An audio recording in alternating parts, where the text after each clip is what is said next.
Just a little bit about me.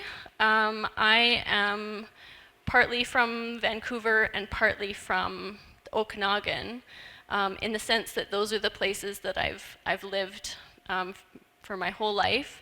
But my background is that we're settlers coming from different parts of Eastern Europe, sort of Poland, Ukraine, Russia, that nice troublesome area at the moment, and then over in the British Isles and Ireland, so Scotland, England, Ireland. And the reason why I bring that up is to just so that you understand that I'm a settler here. I'm not an Indigenous person, but I am working with Okanagan Nation Alliance at the moment, and I'm trying to understand more of the Syilx perspective about how to interact with cottonwood, how to have respectful relationships, and how to bring cottonwood back to the Okanagan. So it's black cottonwood that we have here. It's just the one species that is indigenous to the Okanagan. The Syilx name, the Insilchan name is Mulch. So the X is like a CH in Bach, so Mulch. And then the Latin name for the botanists in the group is Populus trichocarpa. So this is a picture, this tiny little tree next to this cabin. That's 1990 at Twin Lakes, where my family built a house. And that tiny little tree is the same tree as on the other side 25 years later. So that tree was my friend. And that's why I study cottonwood. And that's my mom there with the tree. Mom's here today. Hi, Mom. And the reason why I like to show this image of this tree is to remind myself that I'm accountable to cottonwood. When I come and speak to you about it, it's not just to give you some interesting facts that you can walk away from. I have a relationship that started with this individual. And I like to hold myself accountable to that. And then, so this picture of the large tree was taken, I think just on the same day or a few days before it was cut down as punishment for stealing water out of the neighbor's pipes. So already we're into the conflict zone with cottonwood here.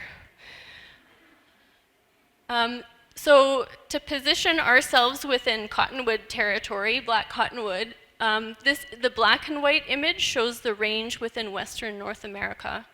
So it goes up to Alaska, down to California, but it kind of ends at the Rocky Mountains. And then this is within BC. The darker the green, the more frequently you would encounter cottonwood. And so you can see that the dark green is associated with wetter areas of the province. And here in the Okanagan, it's this lighter green, which means that we have it, but we just don't find it as often. If you were to walk out into the landscape, you would only find it in certain places.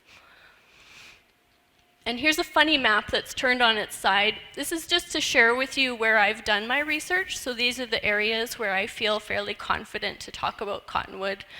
But it also illustrates our dry Okanagan Valley and Smilkmeen Valley. And you can see that the bottomlands, the bottoms of the valleys, are where we've put our settlements. And so we'll come to that a little bit more. Currently, the conservation status of cottonwood ecosystems in the Okanagan is that they're red listed. What that means is if we don't make a change, if we don't do something about it, they will be gone. And believe me, they're not doing well. This is a real thing. This is something we need to be concerned about. There's no old growth cottonwood left in the Okanagan. And the cottonwood forests that remain are not functioning ecologically. The relationships aren't there, the relationships with the river and the plants and the animals that I'll talk about in a moment. This is one of the only intact patches of cottonwood forest. It's probably the only really somewhat functional patch, this dark green area here in a Soyuz Indian Band territory. And it's not a coincidence, by the way, that cottonwoods are mostly found on reserve. Just point that out. Okay, so getting to know cottonwood. How would you know a cottonwood tree if you were peeing on one at the golf course? I'm sure none of you have ever done that. Um, so, cottonwood trees have these lovely buds. This is actually the first thing that I look for when I'm standing next to a tree. They have a lovely fragrant bud. And I will even pass around, if you'd like, a twig so that you can sniff it and get the nice scent of the resin. The bark starts out smooth and gray. It looks like a lot of other riparian trees like alder, but then as it gets older, it becomes furrowed. And the leaves are dark green on the top and lighter on the bottom, and they also have this brown streaking, so that's more of that resin. So that's a good way to differentiate it from some of the hybrid species or introduced poplars that we have here. They don't have the streaking. And cottonwood trees also have separate male and female trees. So this is what the male flowers look like, the male catkins. And is anybody here allergic to pollen? Because if nobody here is allergic, I can pass around the male catkins if there's any interest to see them. Should I pass them around? So these are releasing pollen around now. Okay, so if you're allergic to cottonwood, this is the time that it's happening. And it's the gentleman's fault. It's not the ladies. Okay, and the female flowers, they're now at an early stage of development where they're receiving the pollen, but they're not causing allergies now, and they don't cause allergies later when they release the white fluff. It's the fact that you can see the white fluff, but other trees are releasing pollen that you can't see, that you go, it's you, you're what's causing my allergies, but the seeds don't. So if you're having allergies now, yes, blame cottonwood, but not when this happens. So this happens during what we call the spring freshet. I think that's a nice term. It means the snow is melting in the mountains and the water's rushing down, and we get this flood peak sometime in May usually here. And the timing of the seed release is timed almost exactly with the peak of the flood and then for a month or two afterwards. And the seeds are tiny little things, and they have no nutritional reserves in them. So there's no seed bank. They only survive for about 2 weeks. So if you were to dig soil next to a river bed looking for cottonwood seeds that would hopefully germinate if you take them home, it doesn't happen. They either germinate and survive, or that's it. Okay, but they also reproduce through a few other pathways, so they have vegetative pathways. So probably the most important method and the most common method for producing new cottonwood trees, regardless of all the seed germination that also happens, is this process of root suckering. So I'll try to point here with this. There's a root coming out here that's attached to a larger tree somewhere off screen, and it keeps running out towards the river, towards the water, and up from that root are coming these new trees. So this process of root suckering allows the tree to expand. The clone expands, kind of like aspen, but it can't go as big as aspen. It's not tens of thousands of hectares, it's just little patches. Flood training is another one. So if you're a cottonwood tree in an active floodplain and you get pushed over, as long as your roots stay in contact with the wet soil, then you start to get branches turning into new cottonwood trees. So you get rows of cottonwood trees. Branches can also just break off and root and start sending up new shoots. And this branch propagation is what we take advantage of for making cuttings for when we do restoration. And then, oh, there's my friend Ava, demonstrating how much growth you can get from a cut stump in a single year if there's a root system intact underground. So this is, they've really evolved with beavers here. So there's roots that are spread all out. They've got all kinds of access to resources and water, and the stump has been cut right down to the ground, but this really high shoot has come up in a single year. So that's a really important detail about cottonwood. The seedlings look like this. They're teeny tiny. This is some seedlings that found their way into a deer track in the Smilkmeen Valley. I love that one. And they found this moist soil, and they need that soil moisture. They have to stay in contact with soil that is wet for the entire year or they'll die. It's very important. So as they get bigger, they start to look a little bit like this. They're virtually impossible to differentiate from willow when they're teeny tiny like this, but they become more distinct as they get a little older. As they become saplings, they sort of start to look like this. They get taller. If they're in a floodplain that's active, they might be a little bushy. And then the mature trees have this big spreading canopy, which is really lovely and beautiful and creates a lot of shade. And then as they get really older, they start to lose some leaves, some of the branches die back, and then we call them veteran trees at this point. So they are the tallest broadleaf tree in Western North America. They don't tend to get as tall as 70 meters here in the interior, I don't think. Here, 40 meters would be a tall tree. This is more of a coastal height, 70 meters probably. I don't know what that is in feet. I should have thought about the audience. I apologize. It's big. It's very tall. Believe me. 210 feet? Thank you. Somebody can do math on the fly. A large diameter tree would be about 120 centimeters, so, like this. Very rarely, but probably more on the coast as well, they get to be almost 3 meters in diameter. And I have heard that in the past in the Smilkmeen Valley, from some of the seal carvers, they used to be able to make a dugout canoe for two big men to sit next to each other. So those trees don't exist anymore, but that's the potential that we've lost.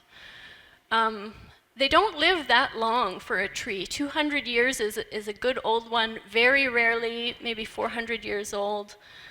But the ones in the Okanagan, the oldest ones here, are probably only 70 or 80 years old. And that's as a sort of result of colonization and just the fact that we raised the riparian areas around here and changed all the rivers around 70 or 80 years ago.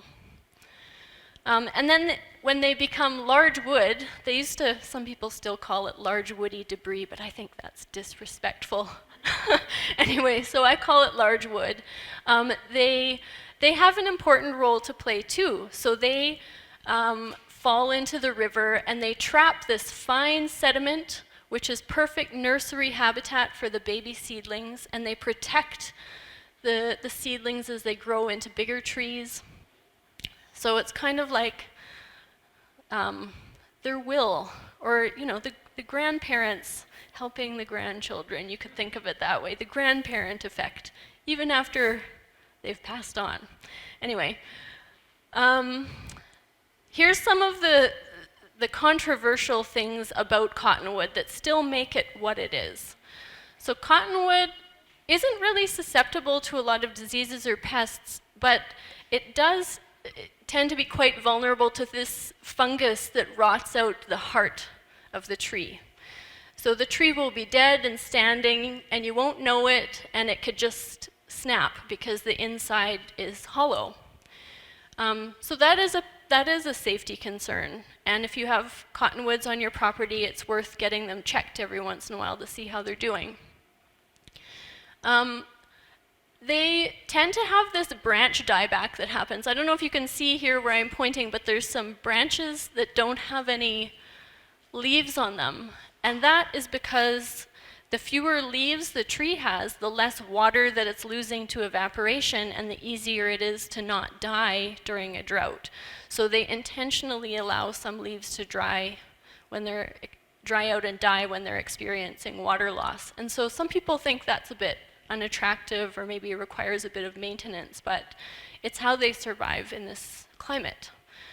And then, sometimes they have shallow root systems. So that happens when they're sitting right down in the water table. They don't send roots deep, deep, deep down into the aquifer, into the water table.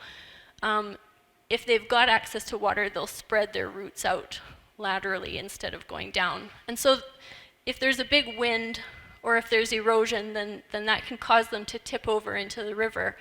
But the picture of the big tree that I just showed you with the sheltering of the babies, this is an important process that needs to happen.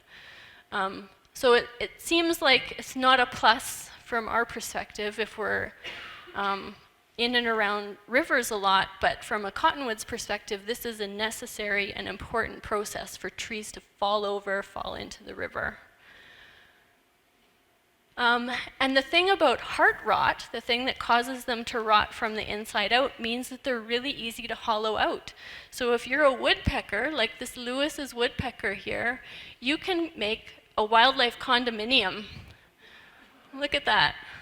So many different things could live in this tree, and they do. There's a western screech owl. These are both red-listed species. So when cottonwood trees die, we often think of them as wildlife trees. And I was recently speaking to a Department of Fisheries and Oceans ecologist who specializes not in fish, but in wildlife. And he says that they are the most important wildlife species in the province, in his opinion. And here's just some more images of the types of animals that make use of cottonwood trees. So these are fisher. There's a bear in a large cottonwood tree. So the wildlife ecologist that I spoke to said that he had seen a bear that would hibernate every year in the broken off top of a cottonwood tree 30 meters above the ground. So that's impressive. And you can't have that unless you have heart rot. Like, this is important. This is part of what these trees are and what they do. Bats do really well with cottonwood. They can hide in the bark. When you have the branch dieback, this is, if you're a large bird, this is your easy chair. You can watch out over the land.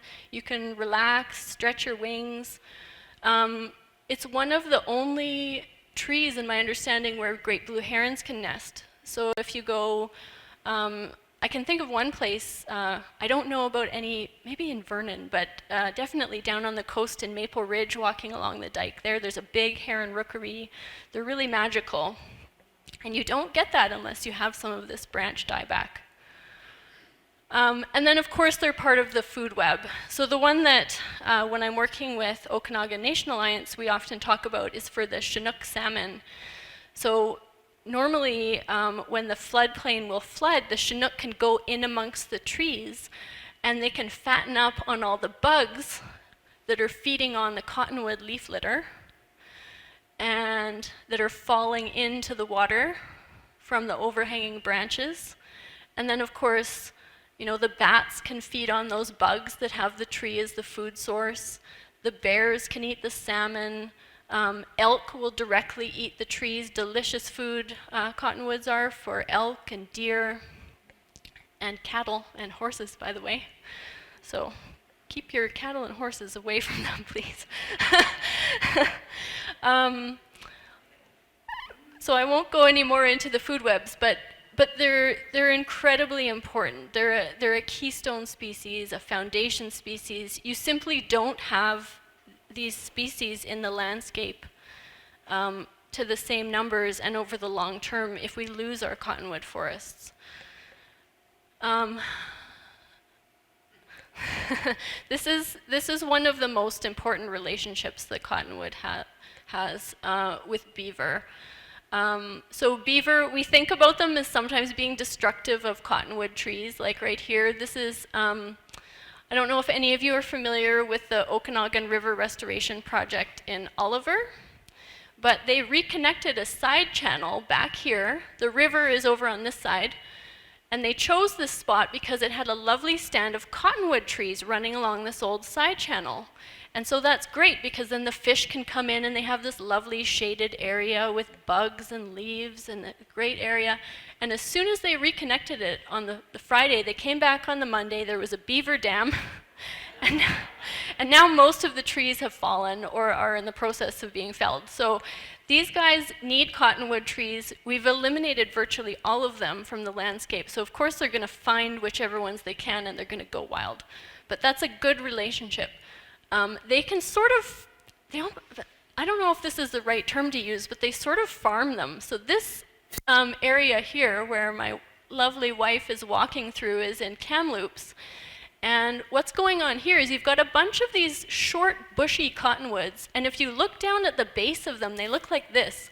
There's a cut stump that a beaver has taken, and then there's all these shoots coming up. It's that coppicing process that I showed with a picture of Ava and all the regeneration. So this whole area is being repeatedly harvested by beavers. And when they build dams and they abandon them, and I wish I had a picture of this because I don't, but when they abandon their dams, they leave behind a bunch of this fine sediment that has accumulated behind the dam, and that's cottonwood seedling habitat. So it's a give and take between the beavers and the cottonwood. This is a really important relationship, and it's one that we need to think about making space for in our community. And then another one, I won't say too much about this, but my background is mostly botany, and so to me this is an area where we need to have more research. It's really fascinating. There are certain plants that live with cottonwood. You can even look up on the BC Ecosystems Explorer, there's specific collections of plants that live together in groups with cottonwood.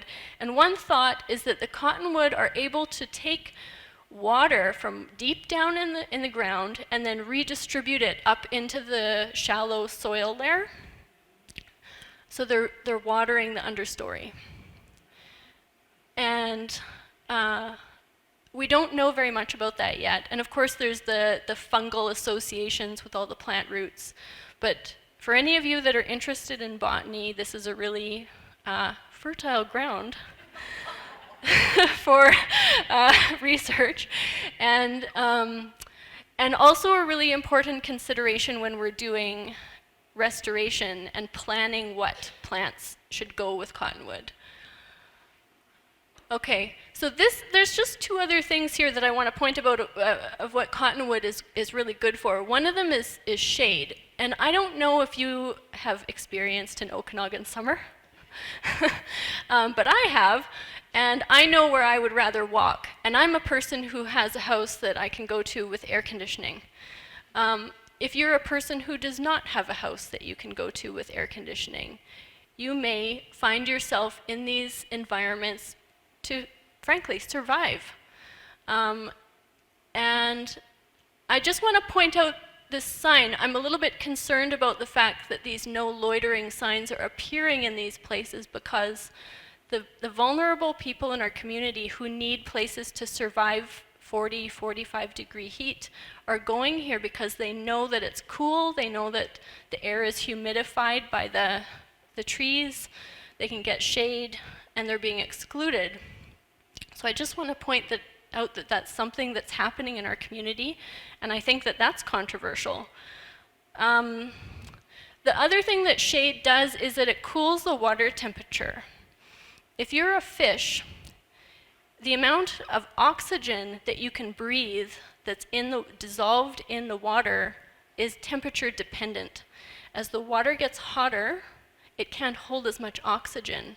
So when the water gets to a certain temperature, you literally cannot breathe and you suffocate and die. And this is a big problem. And here in the Okanagan, we're trying to bring the salmon back, but look at the Okanagan River in town here. There is no shade. There's none. That's an issue. Trees also lend habitat complexity. So the cottonwood trees, the ones that are on land, it's habitat complexity for birds and mammals that they can play in, hide in. They can get food, they can get shelter, but also for fish and other aquatic species can make use of the large wood, they can make use of the tree areas when they're flooded, and that's very important. If you compare this aquatic space over here to the one in the Okanagan River, there's nothing, right? There's nowhere for them to hide, there's nowhere for them to get shelter from high flows. We need this. We need the water and the trees to talk to each other. How am I doing for time? Okay. So some of the relationships to rivers specifically that I want to point out for cottonwood, we've talked about some of their relationship with animals, but with rivers that are key to the definition of what a cottonwood tree is. They are riparian species here in the Okanagan. So if you look at this hillside, there is no cottonwood up here. This is cottonwood here, these orangey yellow trees growing along this milk bean. They're restricted to an extremely narrow elevation range above the water table. So the water table is, if you're on land and you dig down, you'll eventually get moist soil and then you'll kind of hit some water.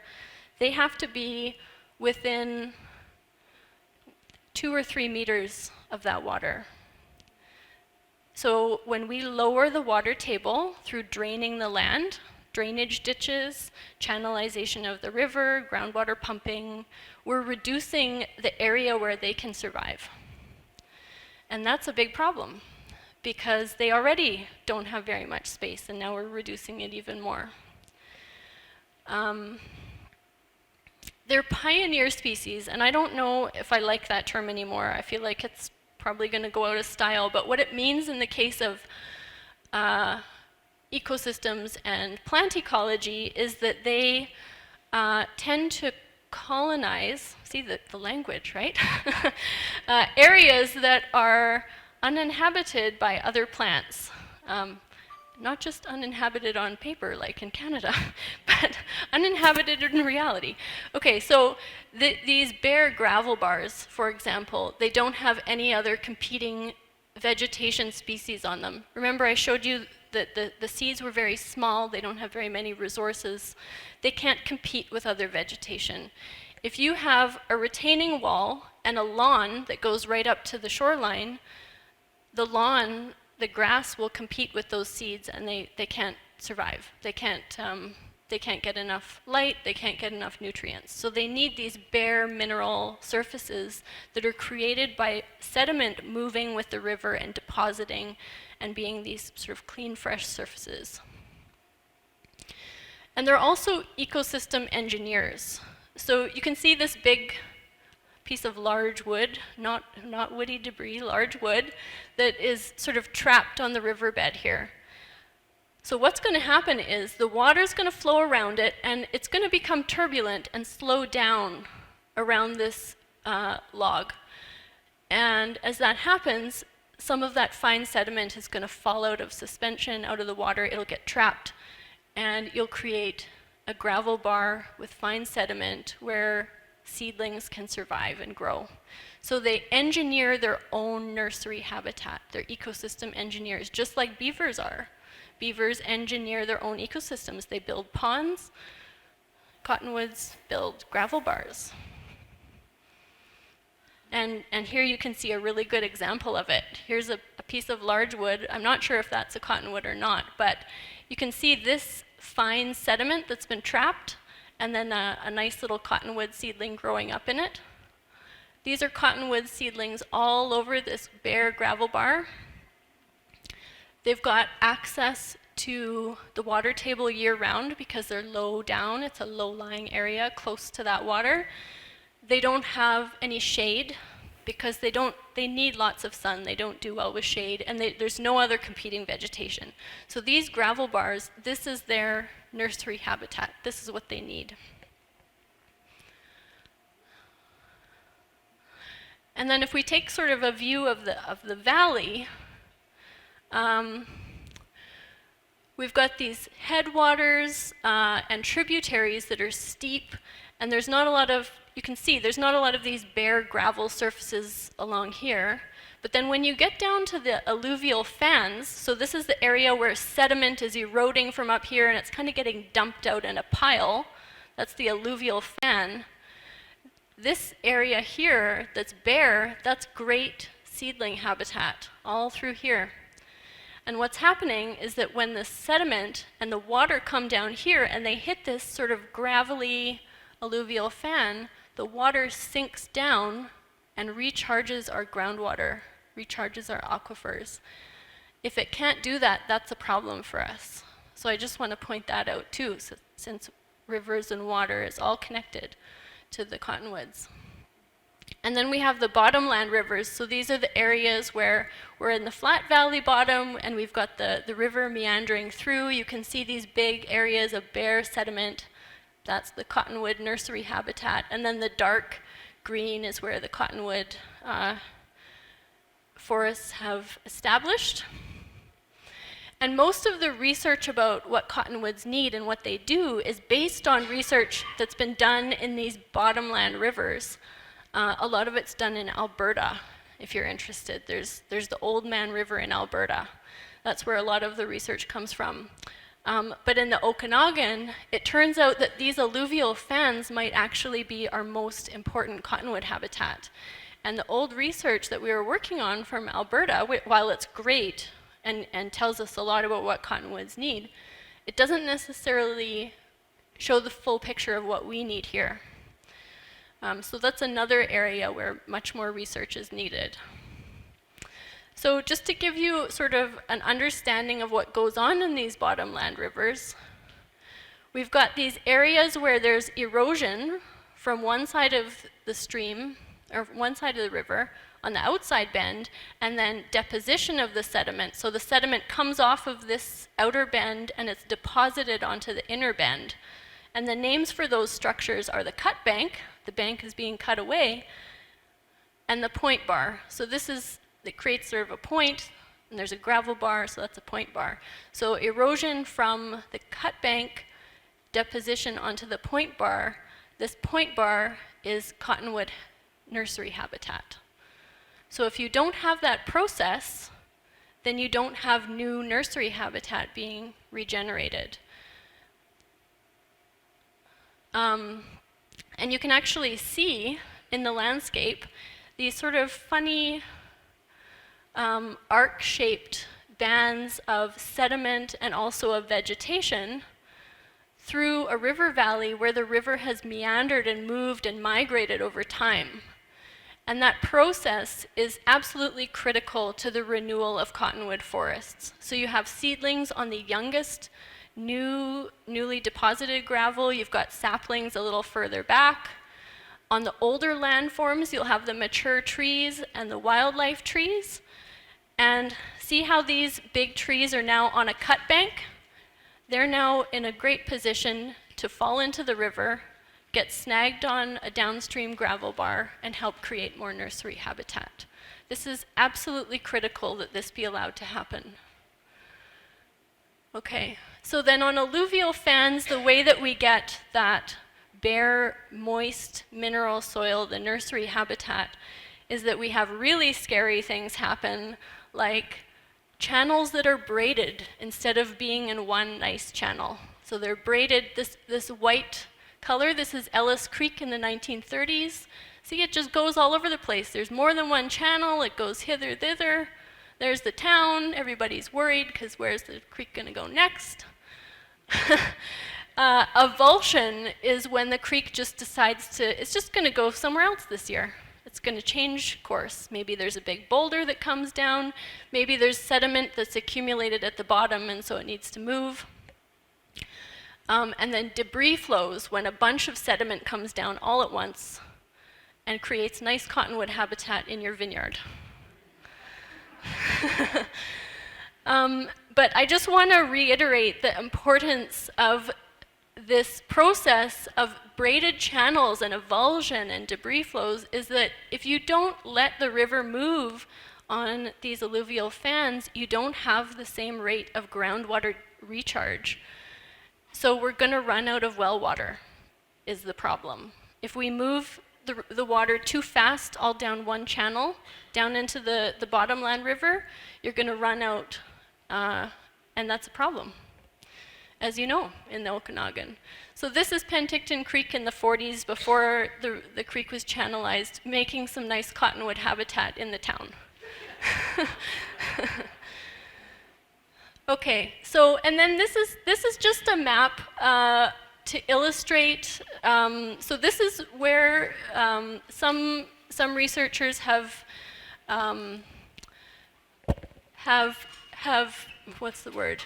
Extrapolated backwards in time to estimate approximately where the cottonwood was concentrated in the Okanagan Valley prior to settlement by Europeans. So you can see, it's a little bit hard to see, but it's green. So we've got the Similkameen River, and then the Okanagan River is up through here, obviously. We can zoom in a little bit. So the Similkameen is one of those bottomland rivers. All those bottomland river images were from the Similkameen, and there's Karamias Creek.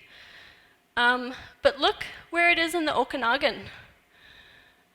I know this is hard to tell, but this is Shingle Creek in Penticton. We got Penticton Creek here, Ellis Creek over here. Kelowna is one big cottonwood forest with Mission and Mill Creeks. Brant Creek, there's a bazillion creeks in Kelowna.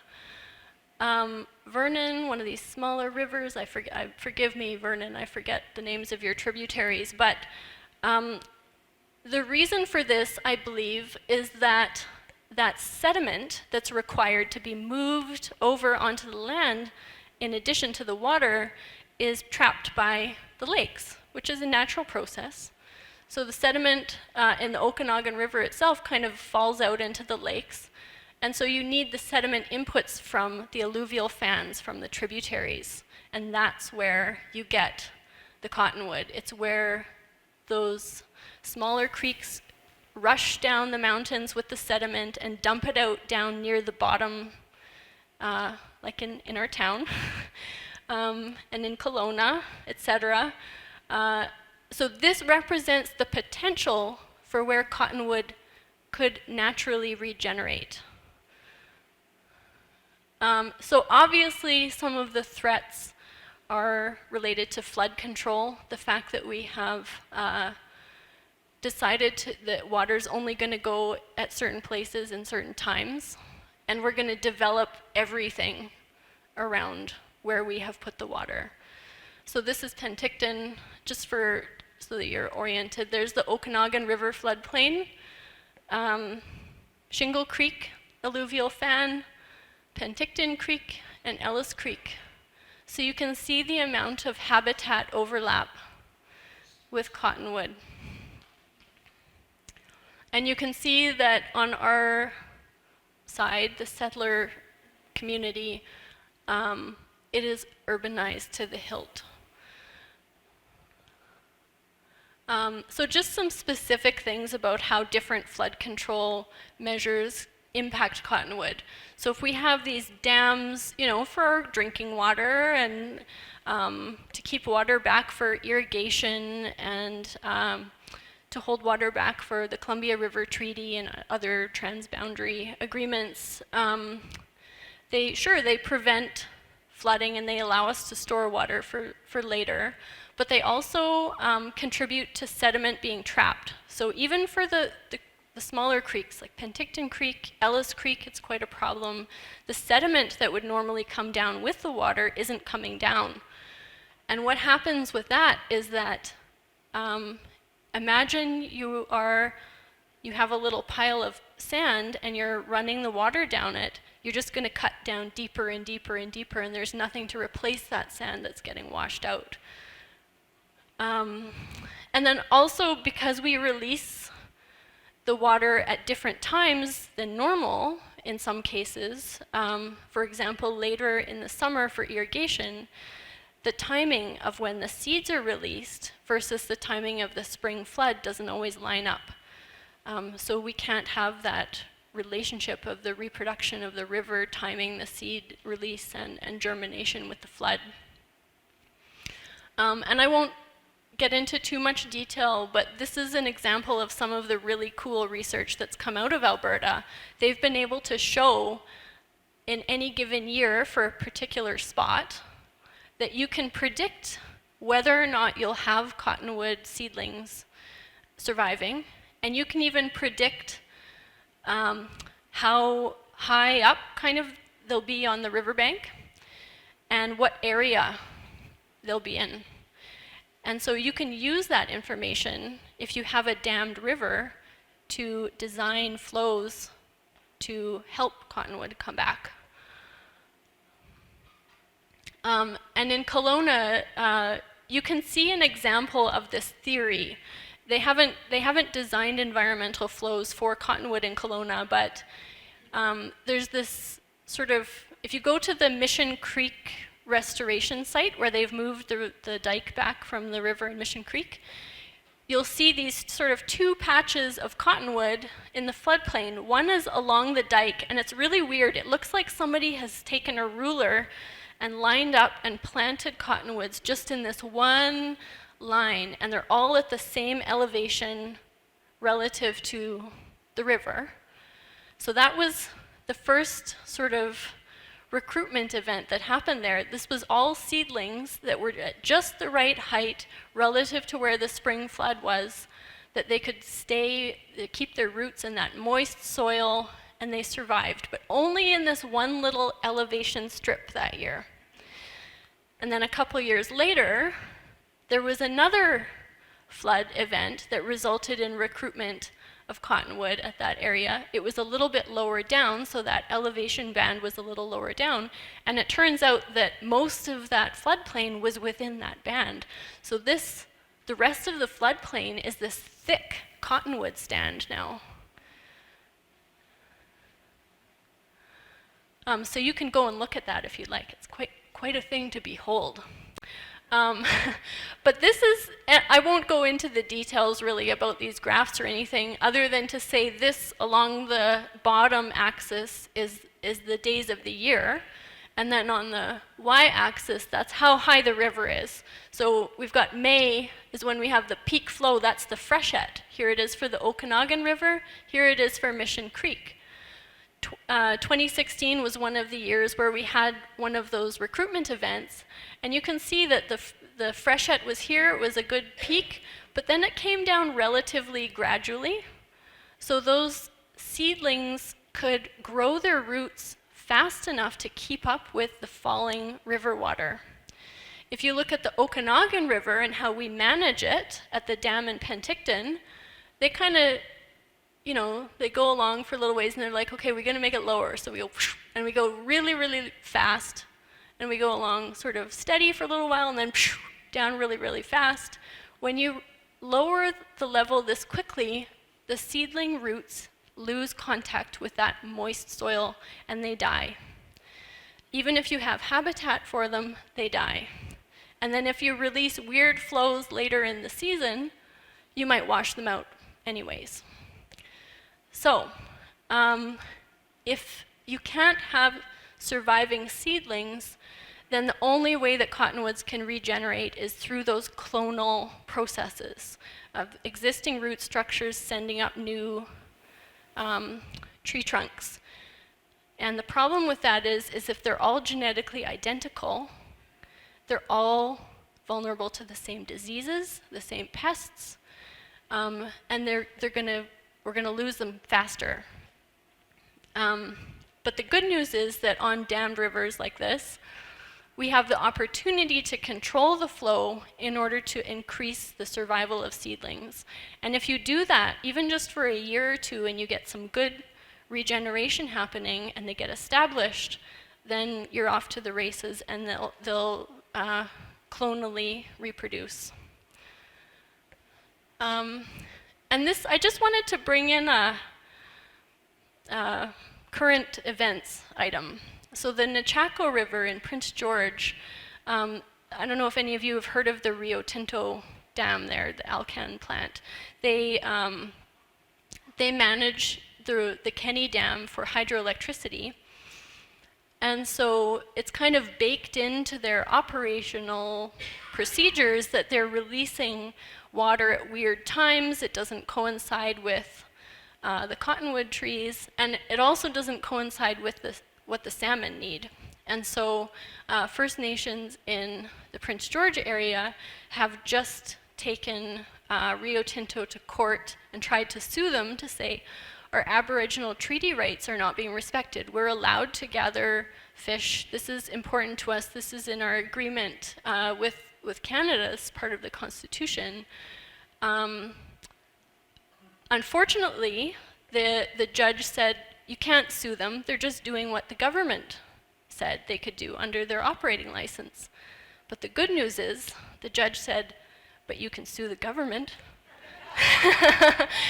So this is a big news story. This is actually a huge news story, and it's great news. And what it means probably going forward is that there's going to be way more ability of First Nations to drive river flow restoration and environmental flow development. And so this is good news for Cottonwood. And it's good news even for hydroelectric dams or places like the Okanagan, where we control flow for irrigation and other reasons. So watch this space. And I am swiftly running out of time. I'm going to try and speed through these last few things. So channelization is something that we've done in the Okanagan. And just to clarify what that means, that's when you have a river that maybe meandered or that was braided, like Ellis Creek, and you decide that, okay, we're only going to put the river in this one straight spot. It can't go anywhere else. That's where it's going to go. It's going to go there forever. Often it involves sort of deepening or widening the channel, just so that there's no overflow onto the floodplain. You wouldn't want that. And simplification of the channel so that the water can move from A to B as quickly as possible. Flood prevention through just getting the water out of the landscape. Obviously, that's a problem for flood risk. So that water is now much more, it's moving faster. It has higher erosive potential. It's not sinking into the ground and recharging our aquifers. And it's ripping out all of the existing vegetation. And as part of maintaining this, you have to rip out the existing vegetation. You have to remove the large wood, because anything that slows down the movement of the water increases flood risk. So we have designed riparian areas out of the Okanagan, out of our channelized systems. And this is what Ellis Creek looks like. So this is that sediment starvation thing in action. So there's no sediment coming down from the headwaters because there's a dam up there. So the water's just eating into the alluvial fan. You can see the bank is undercut. Trees have died because the water level has lowered and they can't reach it anymore. They're falling in. This is dangerous. Like, there's buildings along this creek that are going to be at risk, people walking along the creek, animals. This is very dangerous. And for cottonwood, we're losing the existing cottonwoods that are there. The other thing you have to do when you channelize the river is that you have to protect the river banks. This is riprap. You could use riprap or just concrete like we used in Penticton Creek, because that increased erosive power of that fast-moving water is going to eat away at your riverbanks. You have to protect it. So there's no cottonwood habitat here because it can't grow. So if you put this in, you want cottonwood, you have to plant it up here instead. It can't reach the water, so then now you have to irrigate it. You're not allowed to let them fall into the river because that would slow the flow. It's not functional. And then sediment, oopsie-daisy, sediment basins like the one at Ellis Creek, the bottom of Ellis Creek, any sediment that does somehow make it down the river gets captured here, and then it gets scraped out every few years and trucked away. and then the ONA comes along with a truck full of gravel and dumps it in the river so the salmon have something to spawn on. So it's absolutely ridiculous, and yet that's what we've designed for. Okay, and then here's just some other images of Ellis Creek and the amount of sort of erosive destruction that's going on of the riparian area. So these two pictures on this side, 2017, 2019, it's the same spot 2 years apart. I don't know how easy that is for you to see, but the creek is cut down, the trees are gone, the trees that are left are dying because they can't reach the water. This is happening really, really quickly. This is like not a decades into the future, this is like in a couple of years. Okay, and then, so Penticton Creek, of course we all know it was made into a concrete flume.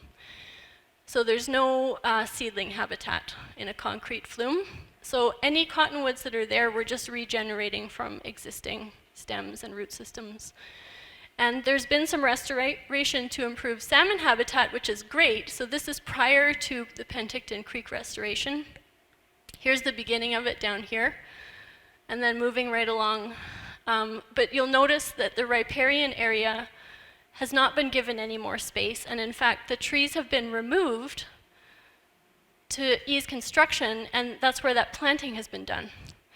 So the function has been lost, all of the shade is gone. This is really good, necessary work that is being done for salmon, but this is what could turn into what they call a population sink. The fish are attracted to this creek because they say, oh, there's this nice creek. Then they go there and they suffocate and die. So this is a problem. So this is just a close-up of what it looked like. This is before restoration with the cottonwood.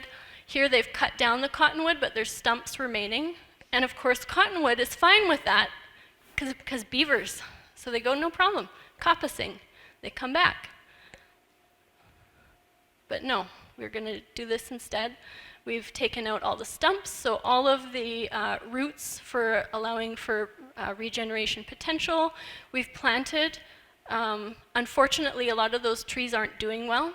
I'm not sure how irrigation water will be allocated in a drought, so I don't know if anything is destined to survive there or not, but of course it's not functional because it can't fall into the river, it can't interact with the fish, so it's decorative at best, in my view. And planting is very expensive. I realize that we're coming to the end, and can I keep going? Or